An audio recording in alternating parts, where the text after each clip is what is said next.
বিশ্বভারতীর সঙ্গে অমর্ত্য সেনের জমি মামলা বিতর্ক আর অমর্ত্য সেনের পক্ষে রায় সিউড়ি জেলা আদালতের। বিস্তারিত বিষয়ে জানাবেন প্রসেনজিৎ মালাকা। টেলিফোন লাইনে রয়েছেন আমাদের প্রতিনিধি প্রসেনজিৎ। কি খবর রয়েছে, কি রায় দিল আদালত?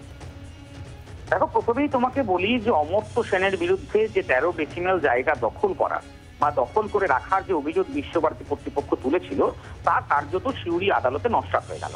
এবং সিউড়ি আদালতের বিচারক আজকে অর্থাৎ তিনি জানিয়েছেন যে নোটিশ বিশ্বভারতীর তরফ থেকে এই জায়গা দখল করে রাখার জন্য অমর্ত্য সেনকে করা হয়েছে তা সম্পূর্ণ ভুল।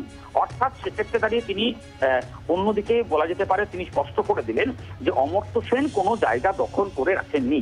ফলে তুমি বুঝতেই পারছো এটা যথেষ্ট একটা বড় ধাক্কার বিষয়। এবং তুমি যদি দেখো যে পূর্বতন সময়ে বিশ্বভারতীর উপাচার্য যিনি ছিলেন বিদ্যুৎ চক্রবর্তী, তখন কিন্তু এই অমর্ত্য সেনের বিরুদ্ধে তারা বারবার অভিযোগ তুলেছেন, বারবার নানান মন্তব্য করেছেন, নানান বক্তব্য দিয়েছেন।